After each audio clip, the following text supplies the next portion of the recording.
consecuencia de algo que ha pasado por el parénquima pulmonar que ha alterado los bronquios. La bronquiectasia, como su nombre lo dice, ¿no? Bronquie, estamos hablando del bronquio, y ectasia significa que ahí hay una retención de algo, una dilatación de algo, ¿no? En sí, la bronquiectasia son dilataciones permanentes e irreversibles de los bronquios, en la cual va a alterar pues al mismo bronquio, va a alterar al músculo y va a alterar toda la parte interior que existe dentro del bronquio, como la mucosa, el cilio, y por eso que el clean ahí se ve alterado. Y al verse alterado el clean, entonces no va a poder eliminar esas sustancias que normalmente se suelen acumular ahí dentro de los bronquios, ¿ya? Más o menos para que me entiendan ustedes, la ectasia, el bronquio, es como si ustedes tuvieran una manguera. A esa manguera, en una parte, ustedes han puesto fuego, candela, y esa manguera se quedó dilatada. Más o menos así va a quedar la bronquiectasia, pero no solamente queda dilatada, sino como acá ha sido generalmente como consecuencia de un proceso inflamatorio crónico o infeccioso, no solamente queda dilatada, sino que esos tubitos bronquiales, no olvidemos que los bronquios solamente su función es llevar y sacar el aire, también se encuentra distorsionado, o sea, en forma grosera, voy a decirlo así, estos bronquios están dilatados y retorcidos. Entonces, lo que exista dentro de esos bronquios van a tener dificultad para desplazarse o movilizarse. Si hay secreciones, no van a salir con facilidad, se van a acumular más tiempo de lo debido y eso va a producir un proceso inflamatorio crónico o infecciones a repetición, y esto se va a hacer un círculo vicioso que lo vamos a explicar en la siguiente diapositiva. Entonces, el término de bronquiectasia, como lo decía, ahí está la etimología, ¿no? No es reciente este término. Este término, ya miren, en 1819, Laennec fue quien describió el primer caso, el primer paciente con bronquiectasias. Ya estamos hablando, ya miren cuántos años, ya han pasado más de 200 años, ¿no? Pero Laennec define más o menos a estos pacientes que tenían bronquiectasia. No tenía cómo diagnosticarlos, solamente todo era por anatomía patológica, ¿no? Decía que era una afección de los bronquios que producía como un catarro, como un resfrío crónico a los bronquios, por alguna enfermedad que posiblemente el paciente haya presentado anteriormente. Y le producía pues violento y repetido golpe de tos.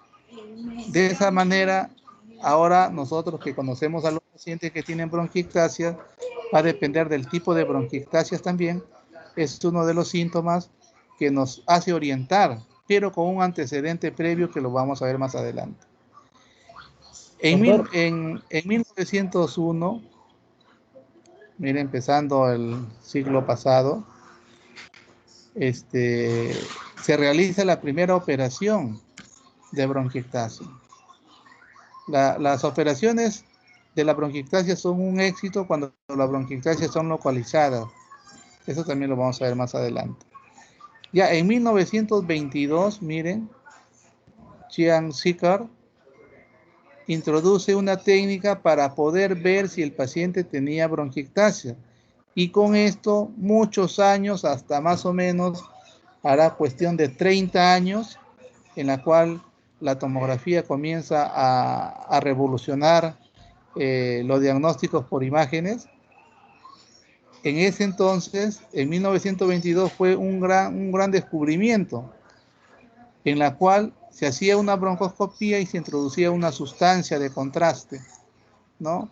Y esta consistía en dibujar la arquitectura bronquial. Y ahí se veía si había dilataciones de los bronquios, y con eso se llegaba al diagnóstico de bronquiectasia. Ahora ya no es así. ¿Por qué ahora ya no se emplea eso? Porque es muy traumático para el paciente y esta sustancia de contrastes para muchos pacientes le producía reacciones adversas y muchos de ellos a veces les producía pues la muerte. Eran en poco porcentaje, pero se presentaba esos casos. El que hace una gran... ¿Sí? Doctor, disculpe, su pantalla está en la diapositiva de absceso pulmonar y no está avanzando tampoco. Ah, ya, disculpa. Entonces estamos hablando otra cosa. Ya, disculpen. Un rato.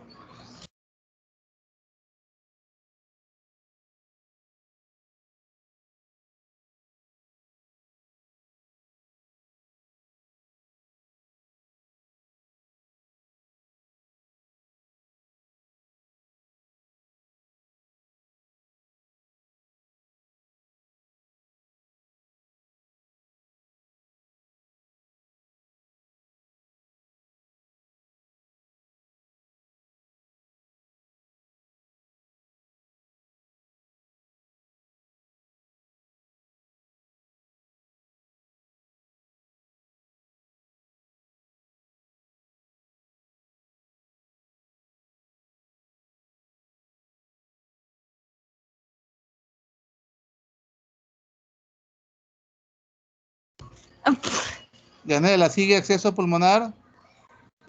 Sí, doctor, está en la primera diapositiva. ¿De acceso pulmonar? Sí, doctor, en la primera, en el título. No, es acceso pulmonar, pues, Lisandra. Este acá recién va a ser ahí. ¿Cuál? Ese de Clayton. En ese está. No, ese no está, pues. Y ahora... Te estoy diciendo que está en la primera diapositiva. Bronquiectasia dice ahora. Ahora sí, doctor, ahora sí. Ahora sí, ¿ves? Acá a mi hija le he dicho que me lo ponga y yo estoy hablando acá como loco. Ya, a ver, vamos a brevemente entonces decirle de las bronquiectasias. Ya, como le decía, ahí tiene más o menos uno en el tiempo, la cronología en el tiempo. Laennec decía que en 1819 describe al primer paciente con bronquiectasia y él lo define de acuerdo a sus terminologías, de acuerdo a ese tiempo, ¿no? Un paciente tosedor crónico, dijo que le había afectado los bronquios y que posiblemente haya producido por una enfermedad previa a ello, ¿no? Él, como hizo los diagnósticos, lo llamó la atención porque lo hacía de vista de necropsia prácticamente. Vamos a repetirlo, en 1901 se realiza la primera resección con éxito, siempre y cuando las bronquiectasias eran localizadas. Eso es un éxito para mucha sintomatología y los pacientes con bronquiectasia generalmente tienen hemoptisis recurrentes. Entonces se detiene eso, se solucionó el problema, se sacó la parte dañada. Y Icícar ya en 1922 hace también una gran revolución al poder dibujar con una sustancia de contraste por medio de radiografía, se llama broncografía, que se hacía el diagnóstico. El diagnóstico era broncográfico, con una sustancia de contraste, ¿no? Y ya acá, esta gran revolución que hasta ahora existe la clasificación, miren, Rey clasificó la bronquiectasia en 3 tipos, ¿no? Cilíndricas, varicosas, quísticas y cilíndricas, perdón, una, varicosas otra, quísticas son las otras. Entonces, hasta hoy en día sigue vigente esta clasificación. Entonces, el Rey tuvo una gran proyección, ¿no? Que de acuerdo a la anatomía, él los clasificó. Y vamos a ver imágenes en la tomografía, son fáciles de identificarlo. Bueno, la bronquiectasia es mira, con respecto a las enfermedades inflamatorias crónicas, es la que ocupa el tercer lugar de las enfermedades de la vía aérea, después del asma, lógicamente, y el EPOC en ese orden. Primero el asma, después el EPOC, y después viene la bronquiectasia. Acá. Vamos a ver la fisiopatología. ¿Ya? La fisiopatología. Si nosotros tenemos al bronquio que le decía, esa manguerita que se dilató, esa manguerita que se dilató va a contener las secreciones. Esas secreciones con el tiempo ya van a dejar de estar limpias y van a comenzar a aparecer y van a comenzar a aparecer a comenzar a aparecer gérmenes.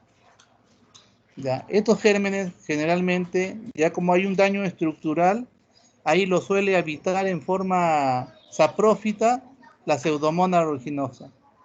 Pero cuando esta pseudomonas se vuelve agresiva, le produce mucho daño al paciente y le puede costar la vida. Estos gérmenes pueden producir pues enzimas líticas.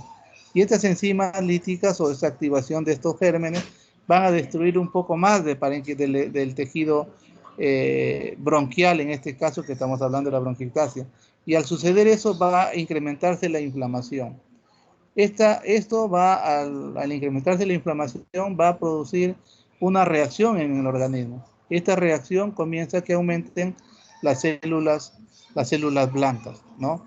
Va a haber una neutrofilia primero y de ahí van a predominar los polimorfos nucleares los mononucleares, porque estos van a indicar que es una enfermedad crónica, ¿ya? Y otros mediadores proinflamatorios. Y esto a la vez hace que los gérmenes sigan persistiendo. Cuando esto sucede, ¿qué va a suceder dentro del bronquio? Para que suceda esto, ya no va a estar el mecanismo de limpieza. Ya no va a estar el mecanismo de limpieza. ¿Qué va a suceder dentro con los cilios? Como hay una alteración, todo eso también se altera los cilios, como le digo. Entonces, como ya los cilios no están funcionando, ese moco no va a salir y se va a quedar más tiempo. Y otra vez repetimos nuevamente que aparezcan los gérmenes.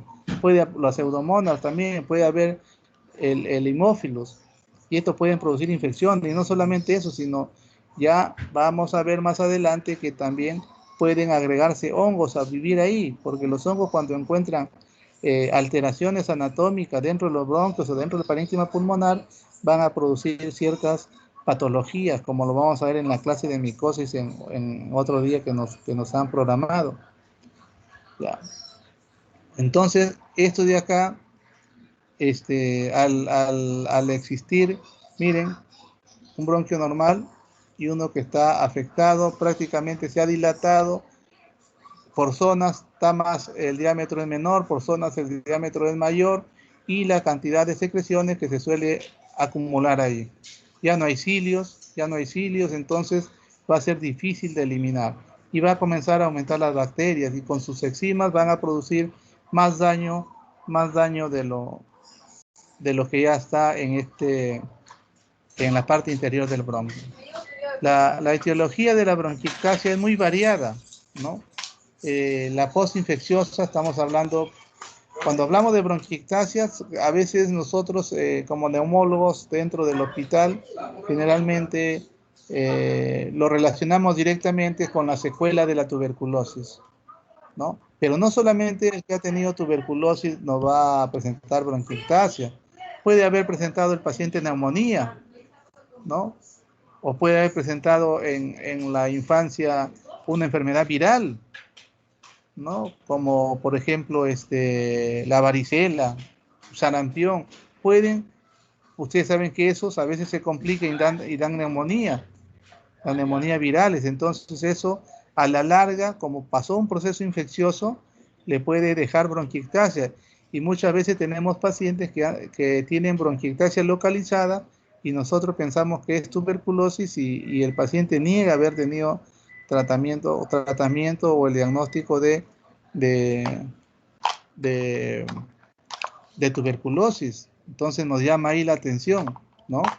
Y también, ¿qué pasa si un paciente tiene alguna tumoración? Como ustedes han visto con el doctor Mantilla, a veces hay adenopatías que se incrementan, de preferencia al lóbulo medio, y eso también pueden producir bronquiectasia, ¿no? Hay alteraciones mucociliares, genéticas, como la fibrosis quística, ¿no?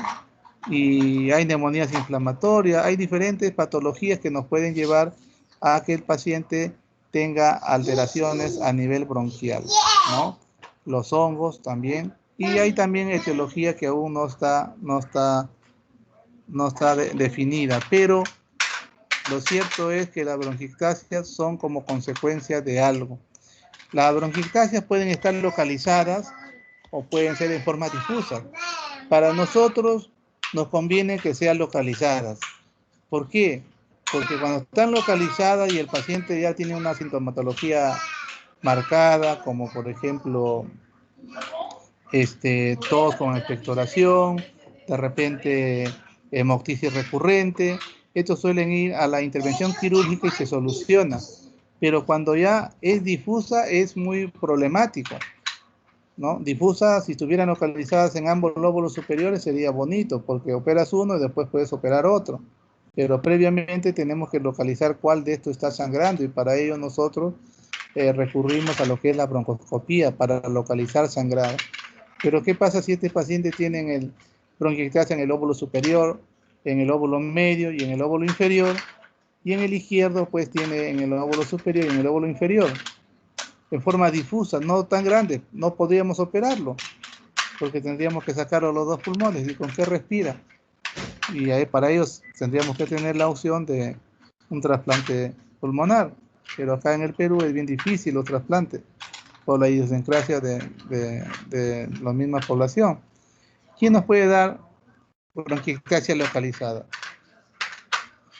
De preferencia la tuberculosis, ¿no? También si hay cuerpo extraño y obstruye un determinado segmento, un determinado lóbulo, nos puede dar localizadas esto de acá, ¿no?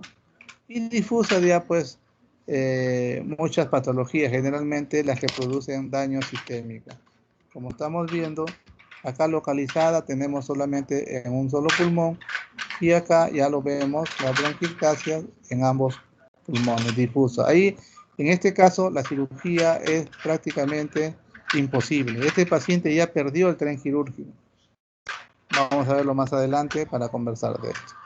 Y acá viene lo bonito de las bronquiectasias, en la cual pues Rey, como decíamos nosotros, los clasifica y esta clasificación sigue vigente hasta la actualidad, ¿no? Las bronquiectasias cilíndricas o tubulares, las varicosas y las saculares o quísticas. La identificación de estas bronquiectasias antes eran pues por vía de la broncografía, ¿no? Ahora ya podemos nosotros hacer el diagnóstico por vía tomográfica. Entonces, para tener una idea acá, vamos a ver cómo son las cilíndricas o tubulares. Mire, acá tenemos la flecha está indicando que si nosotros seguimos este bronquio, vemos que tiene a los costados tiene unas líneas blancas, pero donde está la bronquiectasia, esa línea blanca ya se vuelven más amplias, más gruesas. Y eso también lo conocen unos como el riel de tranvía, como si fuera los rieles del tren, en otras palabras, ¿no? Entonces, eso es fácil de identificar. Esto va a ser bien difícil que nos produzca muchas secreciones a nivel bronquiales que se acumulen, porque solamente se ha alterado un poco la anatomía, pero se ha dilatado nada más, pero no ha hecho otra forma, como vamos a ver más adelante. Y acá vemos las varicosas. Miren las varicosas cómo tienen la forma, ¿no? Y acá estamos viendo las varicosas. Acá en la forma, por esto llegó pues Laennec y dijo esto se llama bronquiectasia. Y revisó la clínica que tenían los pacientes y él dijo este es producto de que ha tenido el paciente una infección anteriormente. Acá en la tomografía vemos nosotros la forma de las varicosas tipo rosario, ¿no? Vemos imágenes redondeadas hiperlúcidas, hipodensas, ¿no? En la cual parece formar como un rosario, ¿no? Eso acá lo estamos viendo también. Mire, esto de acá sería una tubular o cilíndrica, pero esto de acá ya es una varicosa, ¿sí? Entonces, en una misma tomografía podemos ver varios tipos de las bronquiectasias. Y las saculares o quísticas, estas sí nos van a producir lo que llamamos nosotros broncorrea. La broncorrea es el exceso, eliminación de expectoración en 24 horas, ¿no? Normalmente la secreción bronquial son menos de 100 centímetros cúbicos. Algunos dicen mayor de 100 centímetros cúbicos puede llamarse broncorrea, pero nosotros en el hospital donde trabajamos, como es un hospital referencial, estamos considerando de 200 centímetros cúbicos para arriba. ¿Por qué hemos tomado 200 centímetros cúbicos? Porque es más práctico para nosotros poder identificar la cantidad. O sea, nosotros tenemos que utilizar una unidad que el paciente también lo entienda, ¿no? Yo le puedo decir, ¿cuánto usted ha botado? 100 centímetros cúbicos, 200, no puede ser, ¿no? Pero si nosotros decimos, señor o señora, usted expectora durante el día un vaso, medio vaso, 2 vasos, 3 vasos, el paciente lo que nos diga, nosotros vamos a orientarnos si tiene broncorrea o no. Y las patologías que nos dan broncorrea son las bronquiectasias, pero las saculares o quísticas y las lesiones fibrocavitarias, cuando nos dejan cavidades, como lo vamos a ver más adelante, el acceso pulmonar o las lesiones de la tuberculosis, una neumonía que haya dejado una cavidad. Entonces, eso de ahí nos va a producir broncorrea. Entonces, nosotros ya sabemos como un síntoma o signo, si lo vemos, nosotros podemos decir broncorrea, bronquiectasia o secuelas fibrocavitarias dentro del parénquima pulmonar. Esas dos patologías nos va a producir a nosotros broncorrea. ¿Ya? Miren, acá ya no se ve solamente una dilatación, ya no se ve tipo de rosario, se ve como si fuera un racimo de uvas. Eso se llama saculares o quísticas. Acá nosotros, en esta de acá, por ejemplo, estamos viendo como si fuera una cavidad, pero son dilataciones de bronquio nomás, y acá hay un nivel. Acá más arriba hay un nivel. Entonces, todo ese nivel, este blanco que se ve acá, esos son secreciones. Y eso se llenan de secreciones. Y eso constantemente el paciente cuando realiza un movimiento, comienza a expectorar. ¿Ya? Entonces, esto sí produce lo que llamamos nosotros la broncorrea. Ya, las manifestaciones clínicas. Ya, vamos a ver si las bronquiectasias son cilíndricas o tubulares y son pequeñas, posiblemente y estén localizadas en los lóbulos superiores, generalmente no va a producir mayores sintomatología, ¿no? Pero la sintomatología va a depender de eso y va a depender también si el paciente tiene comorbilidades, va a depender, no es lo mismo que le dé a un paciente que ha tenido un asma, la severidad, va a depender también de la severidad de la destrucción bronquial. ¿Qué pasa si tiene bronquiectasias saculares o quísticas? Entonces va a tener más tos, ¿no? El síntoma principal va a ser la tos. Y esto se va a conocer como bronquiectasias húmedas. Y estas bronquiectasias húmedas son las que producen las bronquiectasias purulentas de 200 milímetros cúbicos. Estas bronquiectasias quísticas sí van a producir no solamente ese tipo de expectoración, sino que como la secreción se queda más tiempo de lo debido, esa secreción también va a agregarse algunos anaerobios y van a producir cierto mal olor de la secreción. O sea, expectoración fétida puede llegar a la expectoración fétida. Y dos patologías nomás son las que nos producen expectoración fétida: la bronquiectasia y el acceso pulmonar, ¿no? Entonces, hay también unas bronquiectasias secas. Las bronquiectasias secas están localizadas en los lóbulos superiores. No permite y tiene que ser bronquiectasias tubulares o cilíndricas, pero sí pueden producir hemoptisis también, ¿no?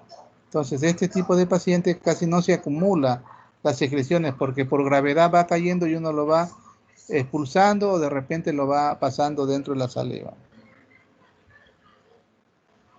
Otro de los síntomas, el paciente lógicamente va a tener disnea, dolor torácico, pleurítico se dice porque a veces se complican y hacen como una neumonía, pueden complicarse y cuando ya se complican hace un derrame paraneumónico y da el dolor pleurítico, como vamos a ver en la neumonía. Este paciente comienza a perder peso, ¿no? Y al examen físico y también nosotros, como le decía a mis alumnos que estamos llevando la práctica, siempre hay que mirar las manos de los pacientes. Siempre cuando nosotros veamos un paciente hay que verle las manos, como le digo en son de broma, no para ver si es casado o soltero o soltera, sino para ver si tiene una enfermedad crónica. Y acá estamos viendo el, el hipocratismo digital, uñas en vidrio reloj, dedos en palillo tambor, uñas hipocráticas, como quieran llamarlo, ¿no? Dentro de esto, solamente 5 patologías desde el punto de vista respiratorio nos van a dar hipocratismo digital. ¿Cuáles son esas 5 patologías? Son el que estamos viendo ahorita, bronquiectasias. Otro, los cuadros que tienen fibrosis pulmonar o los EPI. Tercero, los accesos pulmonares crónicos, que lo vamos a ver más adelante. Cuarto, la neoplasia maligna. Y quinto, la sarcoidosis, que no tenemos acá en nuestro país. Dentro del punto de vista respiratorio, aparte de las cardiológicas, aparte de las reumatológicas, esas 5 patologías tienen que caer si el paciente es respiratorio. 5 patologías nomás nos van a producir este hipocratismo digital.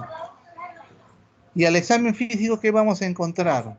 Lo llamativo, la ocultación, ¿no? El murmullo vesicular va a pasar, sí pasa el murmullo vesicular, pero como la bronquiectasia está dentro del síndrome bronquial, el murmullo vesicular, lógicamente, donde está afectado va a estar disminuido, pero el tiempo expiratorio va a estar prolongado.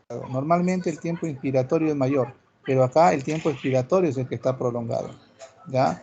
Los subcrépitos van a estar ahí, y las sibilancias también. Por eso un paciente que ha tenido tuberculosis dice: yo he tenido tuberculosis y ahora me ha dado asma. ¿Por qué? Porque silba el pecho. Van a un médico general, le escucha silbar y dice: este es un asma. Le indican un tratamiento inhalatorio con broncodilatador y el paciente mejora. Sí mejora, pues. Pero ese no es un asma, eso se llama ya hiperreactividad bronquial post tuberculosis. Estoy diciendo post-infeccioso, sería de pulmón, pero decimos post-tuberculoso porque acá en el Perú lo que predomina la bronquiectasia son como consecuencia de la tuberculosis que han tenido. El hipocratismo digital que ya les dije, y aparte las crépitos también, o crepitantes debería ser el término, ¿no? Los crepitantes significa que los subcrépitos y la sibilancia me van a indicar un síndrome bronquial, el problema está en el bronquio. Pero cuando hay crépito me tiene que indicar que hay compromiso parenquimal. Y muchas veces las bronquiectasias se complican, se infectan y pueden producir focos neumónicos. Y ahí escuchamos los crépitos. Pero hay que tener experiencia en escuchar estos crépitos porque los subcrépitos y las sibilancias a veces lo opacan a los crepitantes. Ya, entonces acá vamos a ver la sibilancia, la tos con producción de grandes cantidades de esputo, que va a depender del tipo de bronquiectasia, nos va a producir la broncorrea. Dice la tos empeora cuando el paciente cuando tiene bronquiectasias, ya sea saculares o quísticas, si el paciente se acuesta en una sola posición, el paciente no va a toser. Pero si el paciente se moviliza para cualquier lado o se echa boca abajo y de ahí vuelta se echa de cúbito dorsal, el paciente va a estar tosiendo toda la noche, porque esa secreción que está ahí lo está moviendo. Cuando él está acostado en decúbito dorsal, ya las secreciones se acomodan y queda siempre una parte superior que el aire va a ingresar y va a salir. Pero si el paciente se echa para el otro lado, lo mueve las secreciones, y esas secreciones que estaban tapando los bronquios ya que estaba respirando bien, se mueven y comienzan a tapar otros bronquios, entonces el paciente no puede respirar y como esa secreción ya se comporta como algo extraño, viene el mecanismo de la tos. El paciente tose, expectora y el paciente se queda tranquilo. Pero si el paciente se queda en esa posición que le hizo toser, él puede dormir de repente tranquilo toda la noche, pero involuntariamente se voltea hacia otro lado y otra vez le va a despertar la tos, ¿sí?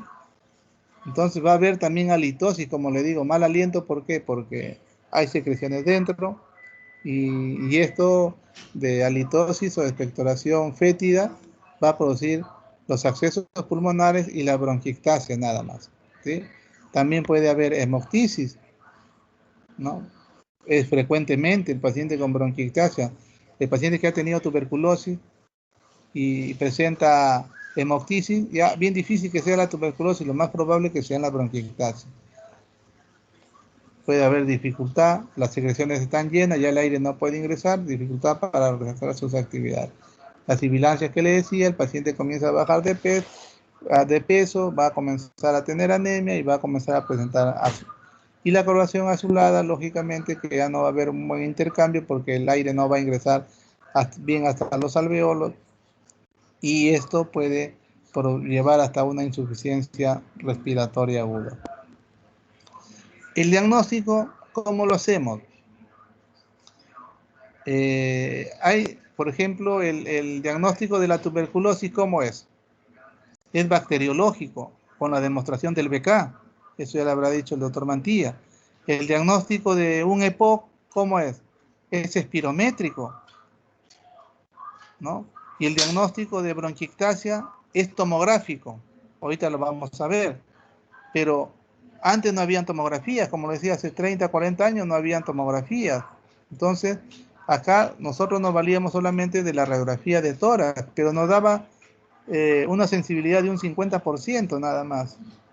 Entonces, ¿cómo nosotros podíamos decir? Teníamos que la bronquiectasia tendría que estar bien marcada y ser crónica como para poder diferenciar. Si ustedes ven acá, paralelo a la rayita roja que estoy poniendo, y hay una flechita ahí, ¿no?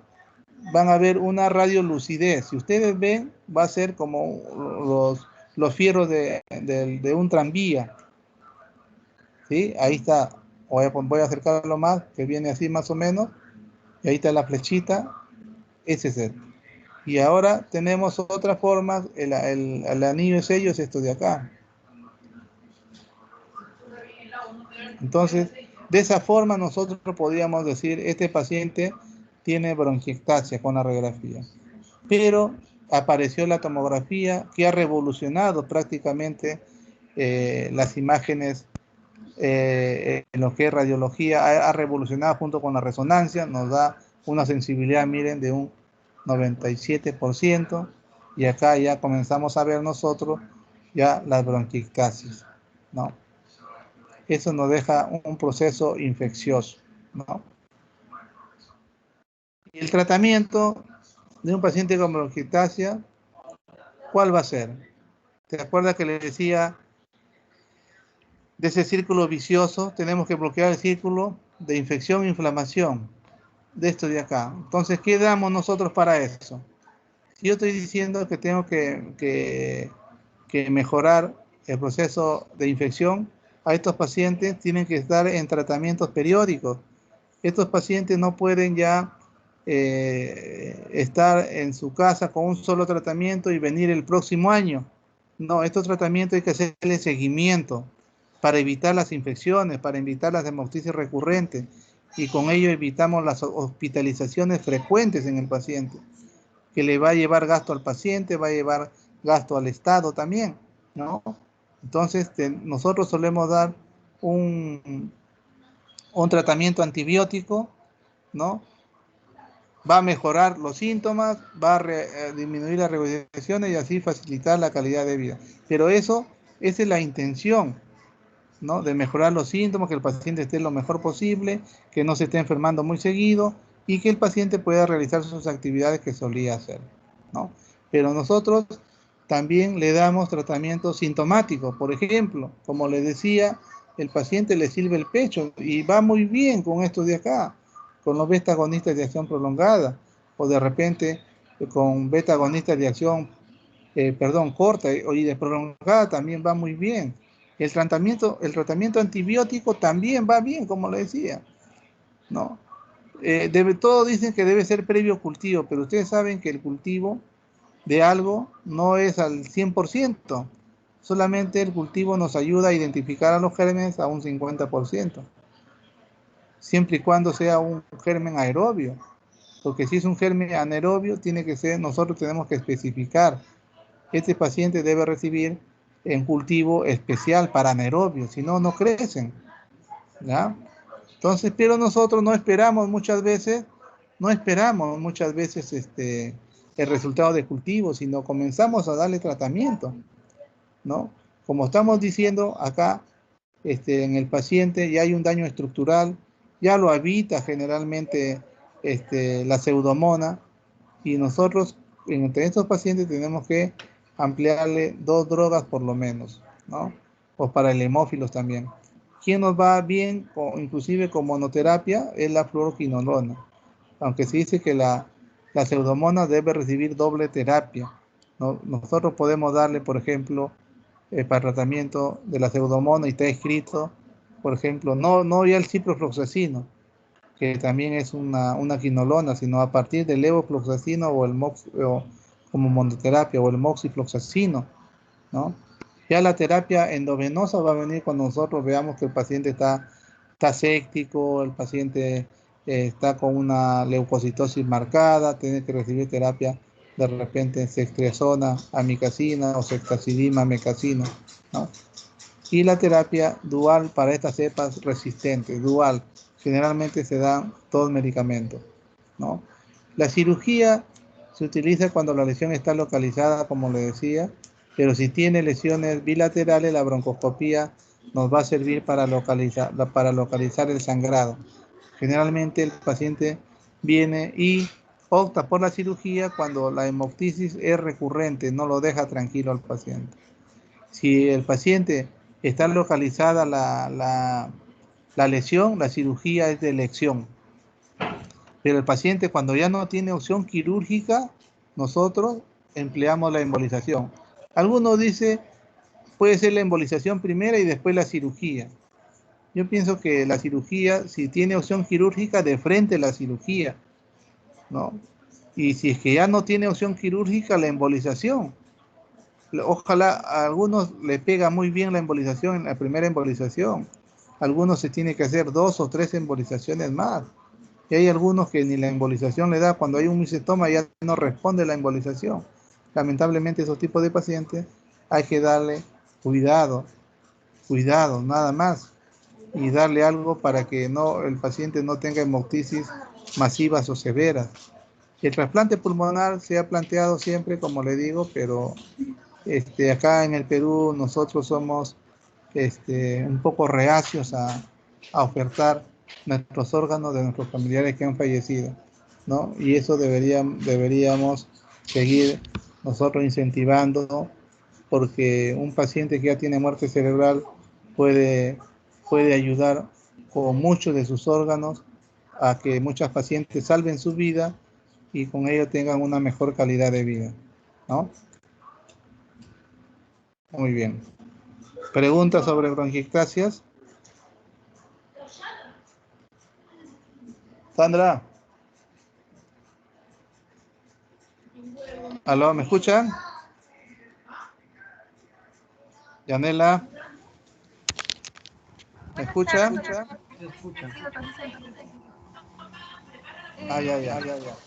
Sandra. Sí, dime. Buenas tardes, doctor. Respecto al examen físico, ¿también encontraríamos soplos? Soplo, depende de la cavidad o de la cantidad de la bronquiectasia. Algunos lo dejan grande, sí podría haber, pero no es común. Porque si nosotros, vamos a decir, en la bronquiectasia se escucha soplo, sí, pero en las tubulares no se va a escuchar nada.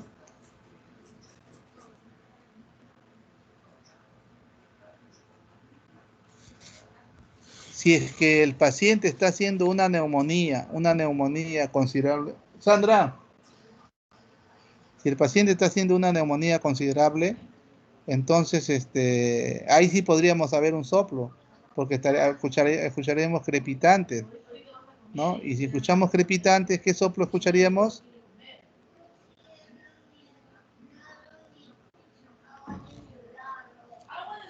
Si escuchamos crepitantes, ¿qué soplo escucharíamos?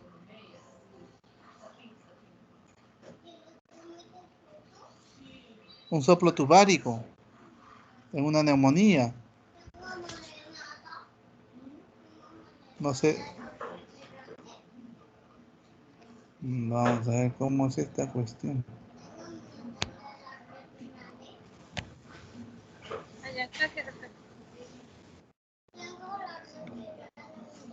Como... Sandra, ven. ¿Cómo me llamaste? Sí. Ponlo para el acceso pulmonar. Ponlo para el acceso pulmonar, no sé cómo es.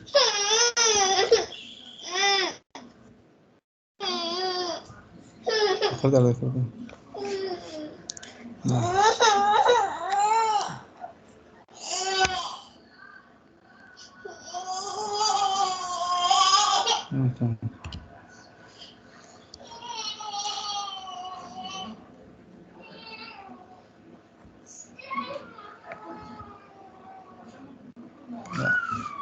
¿Ahora lo ven? Sí, doctor. Sí, ¿Ven ahora? ¿Alguna otra pregunta de las bronquiectasias?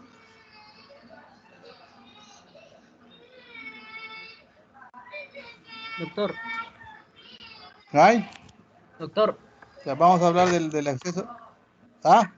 doctor, había leído también que había como tratamiento de bronquiectasia, decía drenaje postural, donde el paciente estaba como que boca abajo. Ya, sí, buen dato. Buen dato. Miren, ve, generalmente las bronquiectasias saculares o quísticas, esas se suelen formar más a partir de la... Bueno, voy a aprovechar esta imagen que no es de Están viendo acceso pulmonar, ¿no?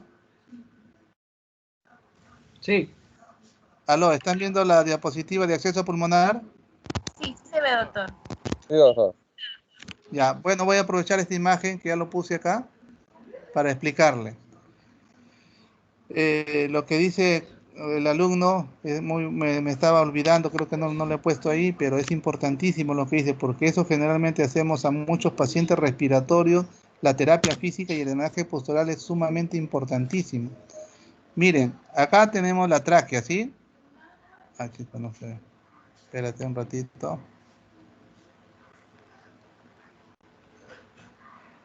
Ahí tenemos la tráquea, ¿sí? Acá. ¿Sí? ¿Lo ven? sí. Sí se Voy ve, a doctor. seguir por la tráquea. Voy a venir por la tráquea. Caramba. Ya, y ahí casi estoy yo en la carina. He llegado casi a la carina, ¿sí? Y acá tenemos la gran diferencia. Vamos, caramba. Lo que es el tronco bronquio izquierdo y ahora el tronco bronquio derecho. Así.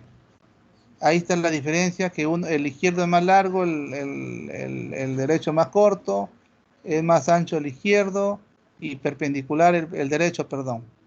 ¿Sí? Entonces, las bronquiectasias que se forman a este nivel, que serían las quísticas o saculares, miren,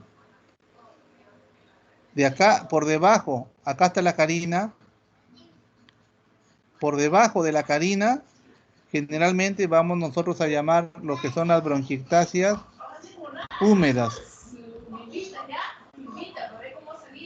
Y los que están por encima de esto se van a llamar las bronquiectasias secas. ¿Sí? ¿Por qué secas? Porque acá no va a permitir que se acumule la secreción. Por gravedad van a caer y el paciente lo va a eliminar en pocas cantidades. No le llama tanto la atención al paciente. Pero estos pacientes que tienen por debajo de la carina, ellos cuando caminan, cuando están sentados, todos, la bronquiectasia siguen ahí y las secreciones siguen ahí. Pero este paciente cuando se echa, ¿qué va a suceder? Las bronquiectasias se van a derramar. por todos los bronquios. Van a llegar acá y el paciente va a toser y va a botar más y puede llegar a tener broncorrea. Entonces, el drenaje postural, ¿qué significa? Ponerlo en posición al paciente. Muchas veces, a veces en son de bromas en el hospital decimos, deberíamos tener una polea en el techo y amarrarlo de los pies al paciente, o sea, ponerlo boca abajo y por gravedad, por gravedad, esto, si yo lo pongo esto para abajo y esto para arriba, entonces por gravedad la secreción va a ir a la parte más declive y el paciente va a comenzar a eliminar las secreciones. O si no, si yo obtengo que solamente, supongamos que esto de acá que está en el segmento 6, yo obtengo que acá está la bronquiectasia, entonces lo tengo que poner al paciente en decúbito contralateral, inclinado un poco hacia adelante. ¿Para qué? Para que esto, ponerlo arriba y por acá ya venga la tráquea y la carina. Entonces va a caer por gravedad. ¿Se dan cuenta? Ese es el drenaje postural. Buena pregunta que ha hecho el alumno. En realidad es fundamental dentro del tratamiento de la bronquiectasia. No solamente de la bronquiectasia, sino del acceso pulmonar también es fundamental.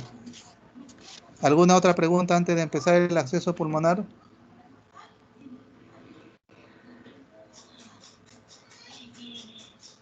Ya, entonces empezaremos. El acceso pulmonar. El acceso pulmonar también es sencillo de diagnosticarlo, ¿ya? Va a ser la colección supurada, la colección de pus, para que me entiendan, dentro del parénquima pulmonar. ¿Debido a qué? Debido a un proceso infeccioso que no se diagnosticó a tiempo o que se observó a tiempo pero se trató mal. Y esto tiene un origen infeccioso. ¿Y cuándo se drena esta acumulación de pus? Cuando se vacía todo eso hacia el bronquio. Y todo el contenido va a ir a los bronquios y el paciente se va a inundar el árbol bronquial de este pus. ¿Y qué va a suceder con el paciente? El paciente se va a asfixiar. Se va a tener una sensación de ahogo, de sofocación. Y va a comenzar ¿a qué? A botar esa secreción como un vómito. Pero eso no se llama vómito, se llama vómica, que también está dentro de los signos respiratorios, pero no es frecuente, pero hay que tenerlo presente. Solamente 2 patologías van a producir vómica. Uno que va a ser el acceso pulmonar y el otro que va a ser el quiste hidratídico cuando se complica.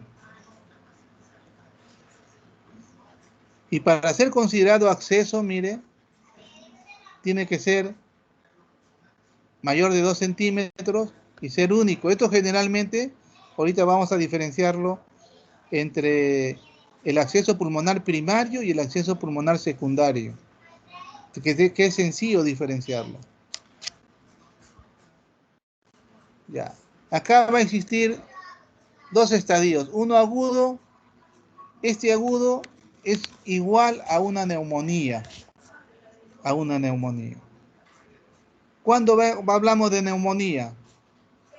Cuando está comprometido el pulmón, sobre todo los alveolos. ¿Los alveolos qué contienen?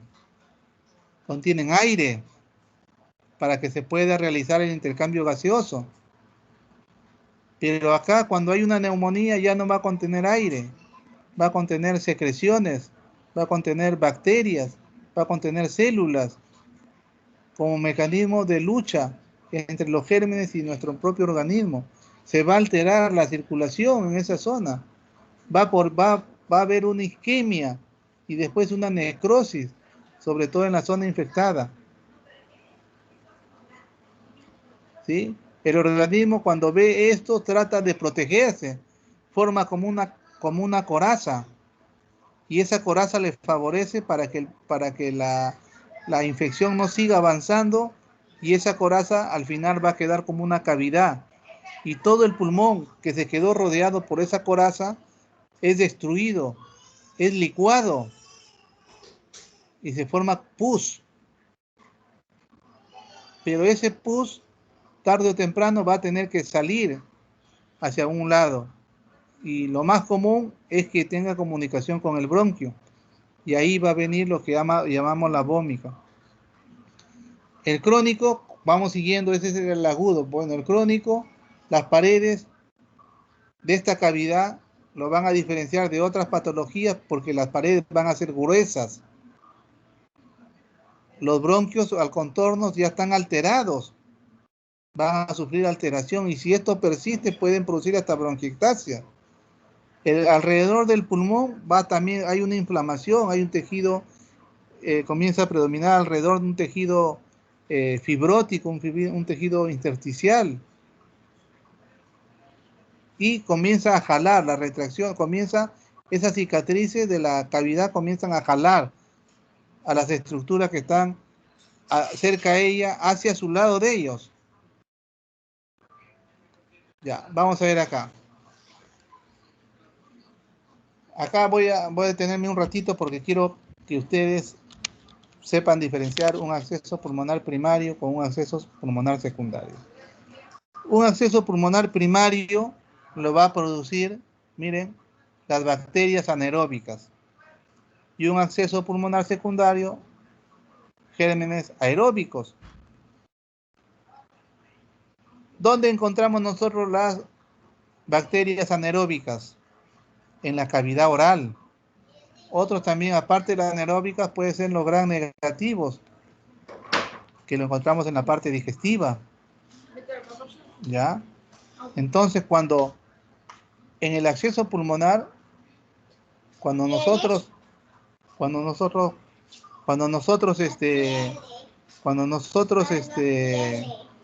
nos aspiramos las bacterias anaeróbicas, va a producirse un proceso inflamatorio, un proceso tipo neumonía.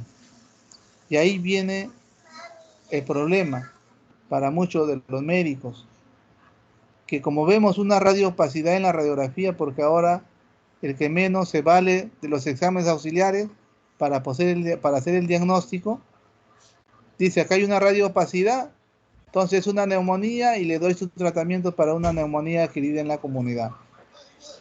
Si nosotros cometemos ese error y no buscamos la parte clínica, que lo vamos a ver más adelante, entonces perdemos la oportunidad de que de este pulmón, de recuperarlo, y lo condenamos a que se cavite.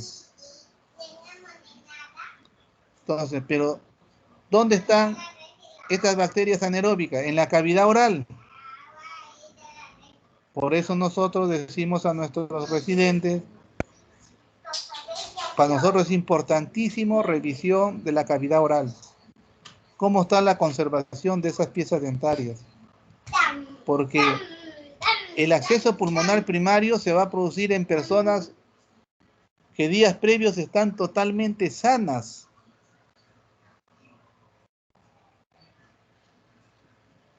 Pero por X motivo tuvieron un trastorno de la conciencia. ¿Y quiénes tienen trastorno de la conciencia por momentos? Los que convulsionan, los epilépticos, ¿no? Los que han sido operados. Para ser operados lo intuban. Hay que preguntar eso. Los que han ido al dentista, al odontólogo, a hacerse una curación o una extracción de alguna pieza dentaria. Ahí a veces como lo tienen en la boca con el agua, a veces no lo toman, a veces medio que se ahogan y eso puede ir hacia la tráquea, los bronquios y puede producir fácilmente un acceso pulmonar. Los que están mareados, toman mucho, comen mucho, se emborrachan, se duermen y a veces vomitan y se aspiran. Esos datos es sumamente importantísimo, importante dentro de la parte de la historia clínica, Porque si yo veo, como vamos a ver en las imágenes, yo le voy a decir ahí que es importante preguntar previamente si tenemos una sospecha de una neumonía de estos casos que le vamos a mencionar más adelante.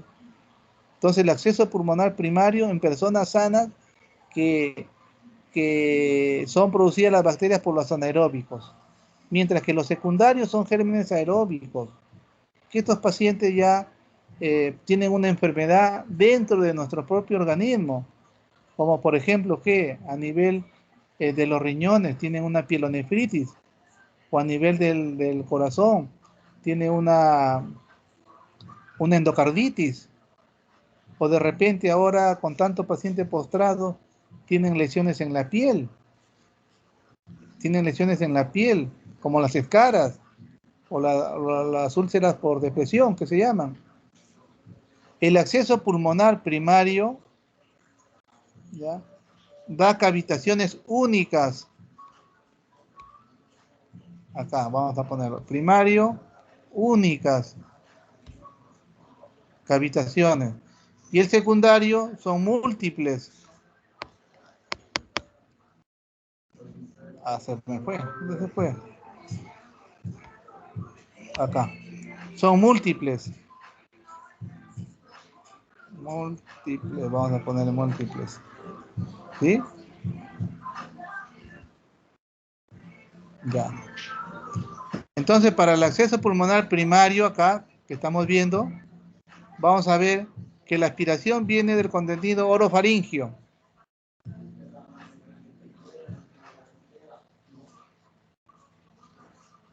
Ya. La bacteria va con los que están en la cavidad oral, como le decía. Generalmente son anaeróbicos los que nos van a producir estos de acá. 50% de personas normales y algunas que sufren trastorno de la conciencia, que se aspiran. Ustedes, bueno, de repente en su casa también hay alguien que parece locomotora cuando duerme, que ronca. Ellos se pueden aspirar esas secreciones que están en la cavidad oral. Si tienen algún familiar, va a ser bien difícil que controlen el ronquido. Pero sí pueden revisarles si tienen alteraciones en la cavidad oral. Si tienen piezas dentarias deterioradas, hay que hacerlo que lo corrijan. Si no, lamentablemente va a sufrir, espero que no, pero puede sufrir un acceso pulmonar primario. Los mecanismos de defensa para estos gérmenes anaeróbicos no son tan eficaces y nos demoramos nosotros encima de hacer el diagnóstico.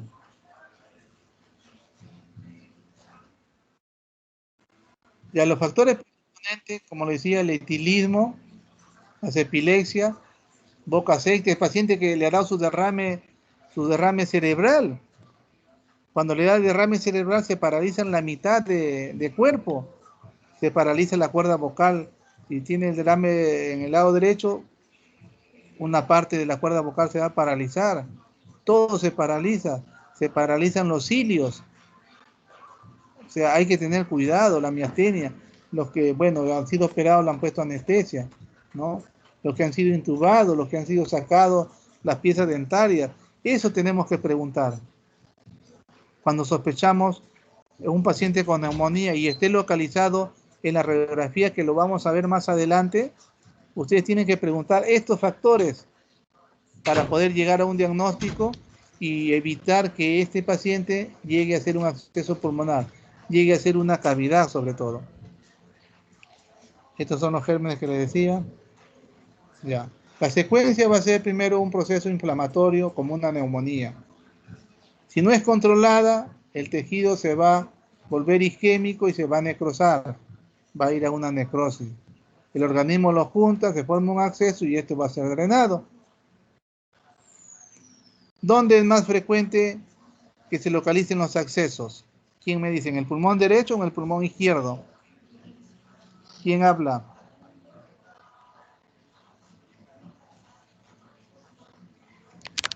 Yanela, ¿dónde es más frecuente que se produzca un acceso pulmonar? Por anatomía.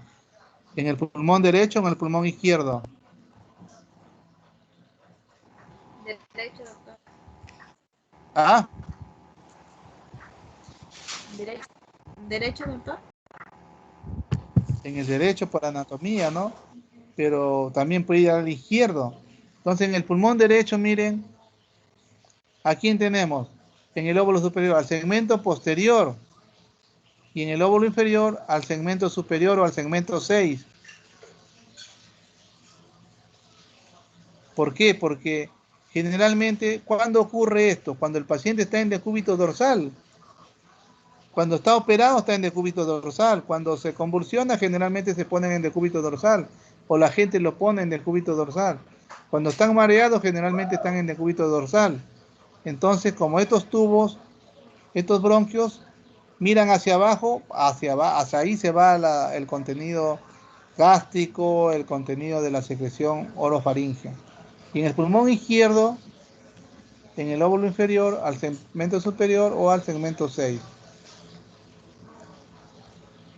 ¿Cómo lo vamos a hacer en una radiografía? Ahí lo vamos a ver más adelante. ¿En quién vamos a sospechar que tenga un acceso pulmonar? ¿Ya?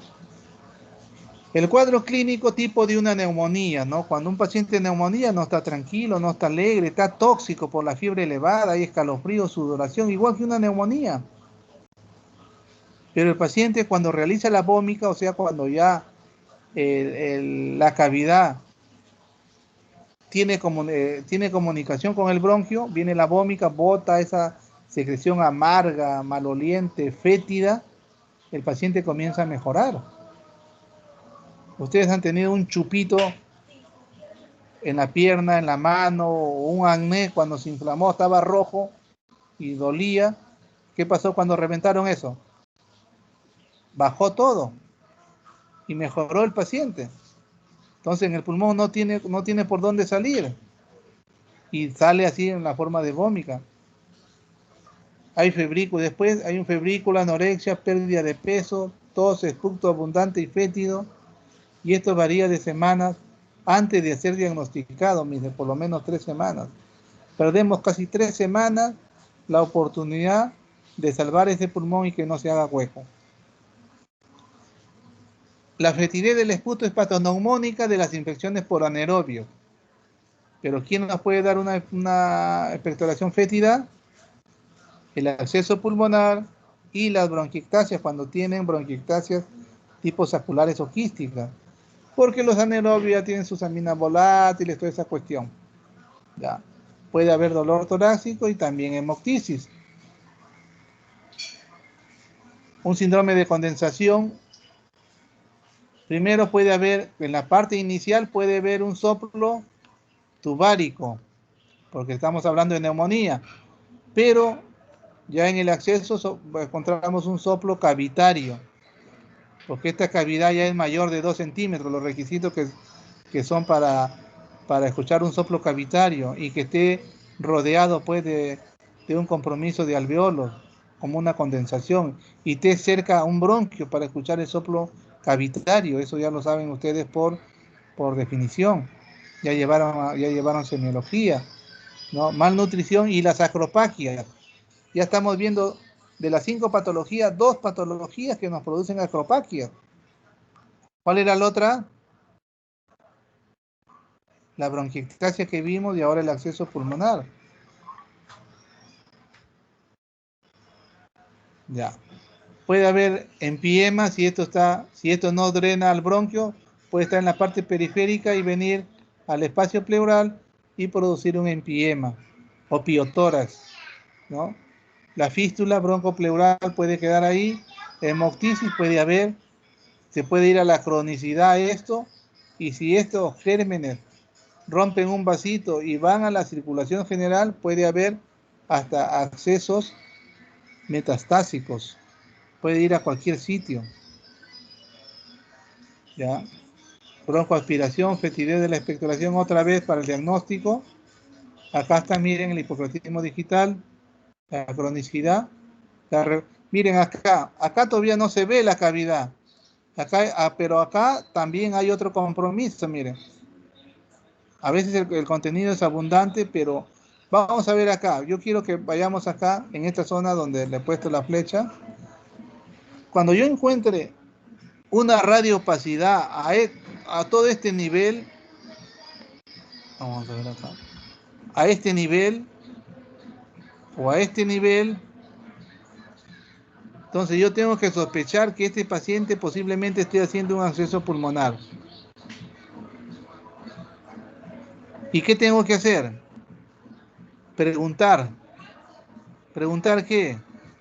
Si es epiléptico, o si ha convulsionado por primera vez, si ha sido operado en estas últimas semanas, último mes, o si ha ido a alguna reunión y se ha tirado sus tragos, ¿sí? O si ha ido al dentista. Tengo que preguntar. Y ahí lo voy viendo. Ahí todavía no ha hecho la vómica, no tenemos la fetidez de la expectoración. Tengo que preguntar eso. Entonces yo tengo que cubrirlo entonces para anaerobios, para evitar que llegue una cavidad.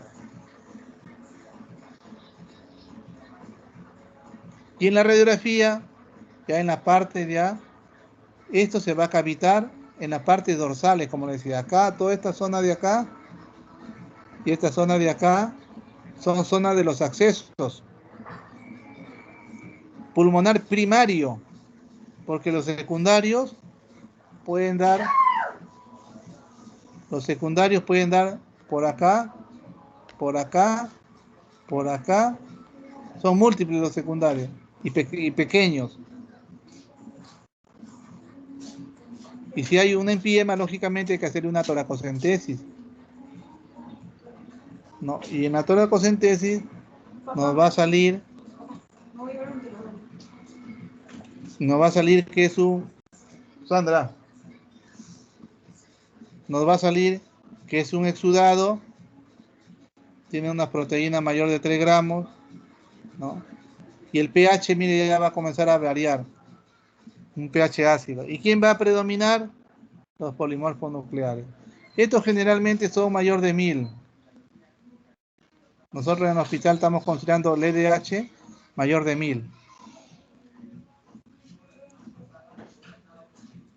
Ya. Acá tenemos la radiografía. Miren que le decía a ustedes dónde está localizado. Está en el derecho, como decía Yanela. ¿Y dónde está localizado? En la zona de del segmento C, del segmento posterior del lóbulo superior, y en la zona del segmento 6, o sea, en la zona de los accesos. Primero, ¿qué ha sido esto? Esto ha sido una radioopacidad que parecía una neumonía y le dieron tratamiento para la neumonía. Y se cavitó, pues, ¿por qué? Porque le dieron tratamiento para una neumonía adquirida en la comunidad, y eso lo produce el germen más común, que va a ser el Streptococcus pneumoniae, y el paciente se complica. ¿Por qué? Porque está siendo producido por un anaerobio. Lo dejamos complicar nosotros. Y acá ya, pues, con esto, ya lo estamos viendo que acá hay una cavidad y acá está su nivel. Este es pus, ese es pus todavía. Cuando es pus, es como una línea nada más, como si tratáramos una línea con una regla. Ya. Entonces, eso es importantísimo. Ustedes, cuando tengan una radioopacidad ahí o acá, en esta zona, hay que sospechar que pueda ser, no necesariamente, pero pueda ser un acceso pulmonar, y hay que preguntarle. Si yo tengo esta cavidad, si su expectoración es fétida. El paciente mismo refiere: doctor, ni yo me soporto el olor que sale por mi boca, dice, por los anaerobios. Acá también, miren, pero acá ya se está cavitando. ¿Se dan cuenta? Ahí ya se está cavitando. Acá está la cavidad ya. Entonces hay que tener presente en las zonas que corresponde a la zona de los accesos pulmonares. Ustedes ya están llevando de repente radiología. Bueno, este está en otro, pero este le he sacado de otro para que vean cómo se ve la tomografía. Miren, las paredes son gruesas Las paredes son gruesas, la cavidad es todo esto de acá, ¿sí? Y todo, miren, el contenido, cuando es espeso, el líquido, voy a hacerlo paralelo, es como, como si otras hace solamente una línea, bien, como si lo hubieras hecho con una regla y hecho un solo trazo. Y lógicamente que esta lesión hiperdensa es pus. Y esto se llama nivel, este es el nivel hidro y este es el nivel aéreo. Un nivel hidroaéreo se llama. Cavidad con nivel hidro, esto es hidro y este es aéreo.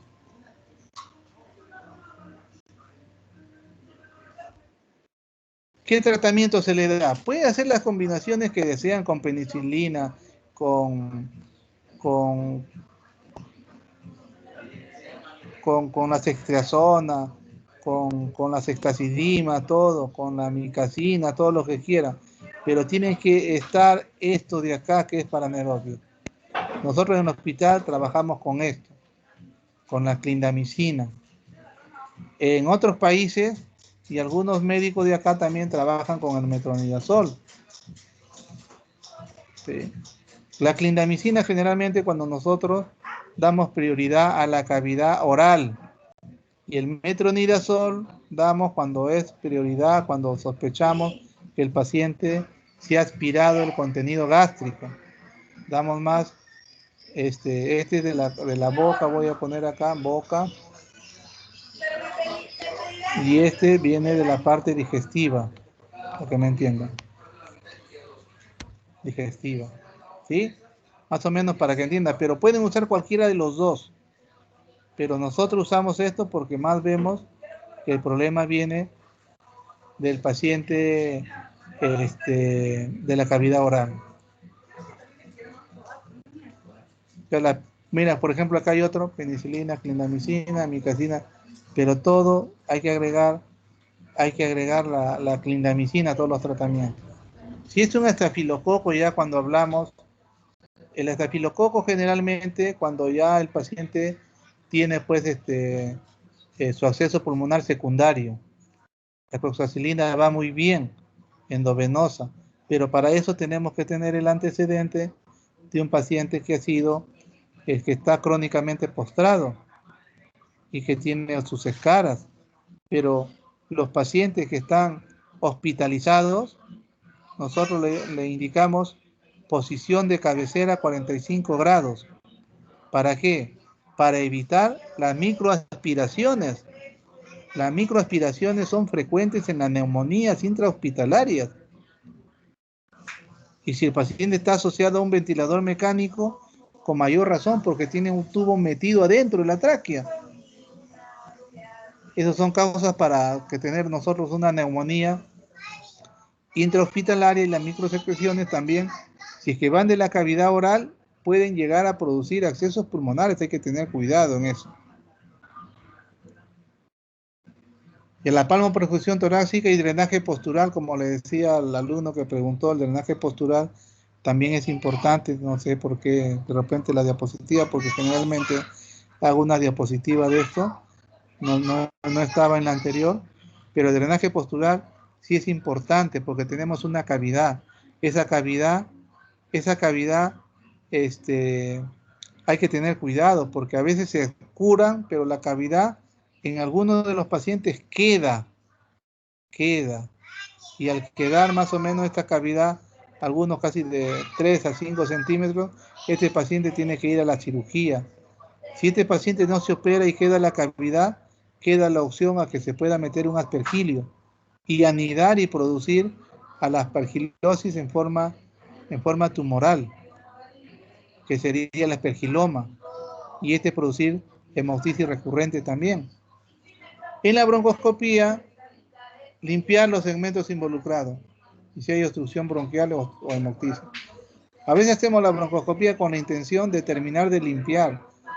Lo tenemos localizado, echamos cloruro, aspiramos, sale como primero blanquecino. Seguimos echando hasta que cuando echemos y sale la misma coloración del cloruro, entonces ya dejamos ahí, supuestamente le hemos limpiado y vamos a ayudar un poco al tratamiento. Y esto cerrado, a veces lo colocaban una sonda, pero no es necesario eso de ahí. Nosotros hemos obviado esto de acá y hacemos la broncoscopía para hacer la limpieza. Esto de acá se indicaba meter una sonda, a veces por guiado torácicamente, y lo dejaban en la cavidad y por ahí que drene. Nosotros preferimos hacer la broncoscopía, lavamos hasta que salga limpio, ¿no? La cirugía, si no responde al tratamiento médico, el tratamiento médico son de 6 a 8 semanas, no es corto. Nosotros hospitalizamos, damos 1 a 2 semanas de tratamiento endovenoso con la clindamicina o la quinolona, el ciprofloxacino, asociados los dos.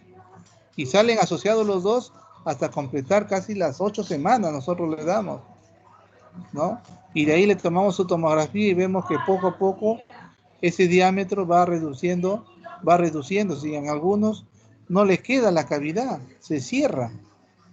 Si hay hemoptisis masiva, hay que ir al tratamiento quirúrgico.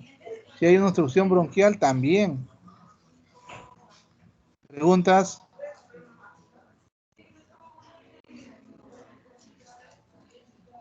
¿Quedó claro la diferenciación entre acceso pulmonar primario y secundario? ¿O hay alguna duda?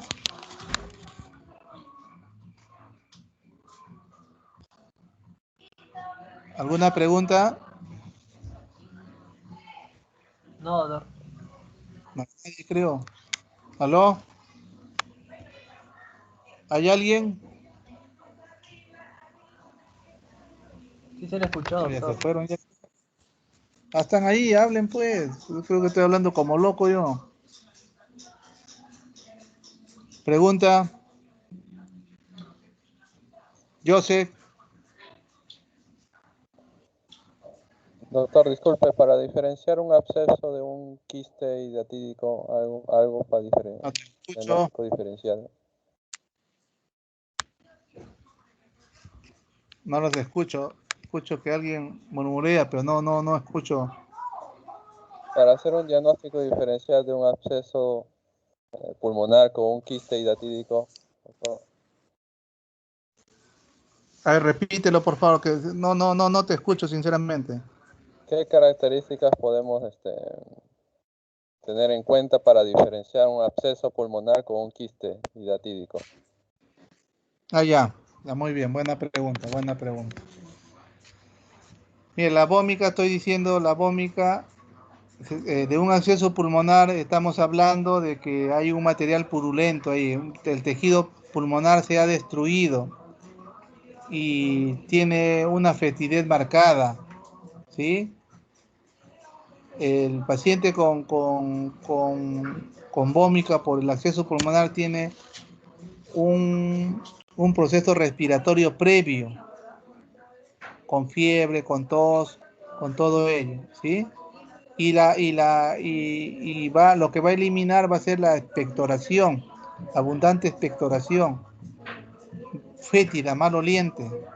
Mientras que un quiste hidatídico, el paciente puede estar asintomático y la vómica del quiste hidatídico es un líquido transparente de sabor salado. ¿Sí? Eso lo vamos a ver en la próxima clase.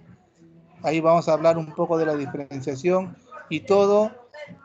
Es fácil si digan vómica, que te digan una característica de uno del otro, tú dices, este no es acceso pulmonar o este no es quiste hidatídico. Es facilísimo, eso no se van a olvidar ustedes, creo, del tema que estamos tocando.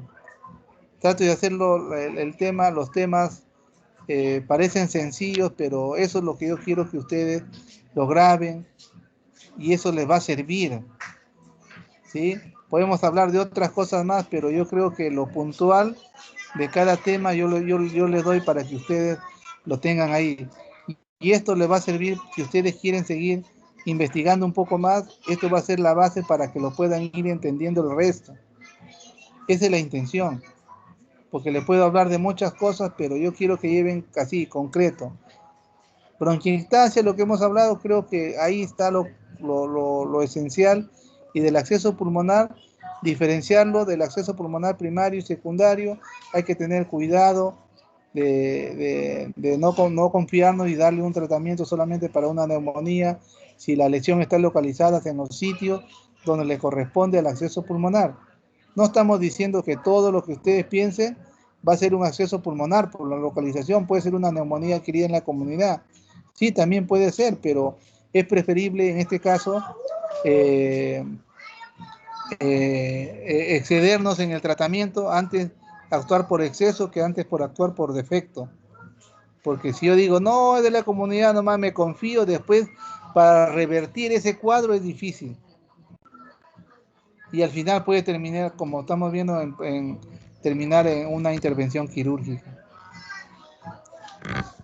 ¿Sí? Tengan claro esto, es importantísimo para los diagnósticos. Muchos llegan o hacen un diagnóstico tardío del acceso pulmonar. Hay que tener presente eso, pero hay que tenerlo presente, porque si yo no tengo presente, lamentablemente lo voy a dejar pasar mi diagnóstico. Y esto de acá, ustedes, como les vengo diciendo a mi grupo de práctica, esto va a ser la última oportunidad que ustedes toquen los problemas respiratorios. Ya en la primera parte, ya ustedes han tenido su práctica semiológica. Lamentablemente, a todos nos ha cogido la pandemia y a ustedes, lamentablemente digo eso porque la semiología se aprende con el paciente. Pero ya estamos pues sobre el coche. Y la semiología y la parte clínica importantísima para la carrera médica, una de ellas es la neumología. Y para eso tenemos que tener puntos claros. Ustedes tienen que saber qué síntomas y signos hay en esta parte de neumología. Cuando vayan a cardiología igual. Sobre eso va a girar todo. Sobre eso, este paciente tiene tos. ¿No? La tos es un signo frecuente. Estos pacientes, al examen físico podemos encontrar varias cosas que se presentan en ciertas patologías. Si yo digo, por ejemplo, un derrame pleural, usted tiene que saber qué síntomas y signos presenta. Al examen físico, ¿qué voy a encontrar? Y una radiografía, ¿qué debo ver? O sea, así, concreto, rápido, ¿no? Porque ustedes de acá ya no van a tocar la parte respiratoria hasta que sean especialistas. Pero lamentablemente todos ustedes lo van a tocar cuando sean internos. Y cuando sean internos ya no le van a dar estas clases. Le van a preguntar. Y van a decir, ¿dónde está el doctor González ahora? ¿O dónde está el doctor Mantilla? ¿O dónde está el doctor que le enseñó? No, ya eso ya queda de ustedes. Esta es parte para que ustedes puedan seguir informándose más. El profesor no le va a dar todo. El profesor lo va a orientar, le va a dar lo esencial para que ustedes sigan investigando. El que querrá ser neumólogo, pues, de repente por ahí alguien dice, no, doctor, yo no voy a ser neumólogo. Ya, pues, ¿por qué? Porque viene nuevamente el coronavirus y yo voy a estar al frente y me voy a morir. Ya, pues, ¿vas a hacer qué? Vas a ser cirujano. Los cirujanos se complican con las neumonías. Tienes que saber identificar. Doctor, yo voy a ser dermatólogo para no complicarme. Pero vas a tener tu mamá, tu hermano, tus hijos, que van a tener un proceso respiratorio o asmático. Y tienes que tú al menos saber lo elemental. Si no, van a decir, no, mándalo al especialista, el doctor González nunca me enseñó nada, por las puras he llevado. No, pues eso ya es parte de la formación de uno. Tienen que ustedes estar a la vanguardia de todo esto. Son de Villarreal. Yo también soy de Villarreal. En Villarreal nos ha costado ingresar, pero no nos ha costado dinero. Nos ha costado esfuerzo, sacrificio y muchas veces frustraciones a lo que no hemos ingresado la primera vez. Entonces ingresar a Villarreal, ustedes ya que son alumnos de Villarreal, significa bastante para mí, porque han hecho un esfuerzo enorme. Pero ese esfuerzo enorme a veces no lo vemos reflejados últimamente. Estamos como si hubiéramos estudiado en una particular que no nos ha costado el ingreso. ¿Dónde está el esfuerzo que hemos hecho para ingresar? Estamos en la universidad, estamos bajos. Entonces, ¿de quién depende? De nosotros, de los docentes, de todo depende. Pero lamentablemente, ustedes son los que van a representar a Villarreal cuando den el examen de la ENAM. Así como utilizamos el internet para muchas cosas, para saludarnos, todo eso, manden preguntas ustedes en la promoción. Pregúntense así. Entonces así van a ir aprendiendo más y vamos a ir representando mejor a la universidad. Lamentablemente la universidad estamos bajos en comparación a otras. Y eso no es culpa de ustedes solo, es culpa de nosotros, del sistema, de la universidad. Pero todos tenemos que poner un granito de arena. Y como le digo, ustedes al final nos van a representar. Entonces, chicos, ustedes tienen todo el aval de todos los docentes, creo yo, al menos el mío, porque estando en Villarreal significa mucho para mí, por el esfuerzo que han hecho para estar acá. Pero ese esfuerzo que no se desvanezca hoy día, mañana, sino más bien que ese esfuerzo siga adelante y lo representemos a la universidad donde estemos. Muy bien, chicos, vamos a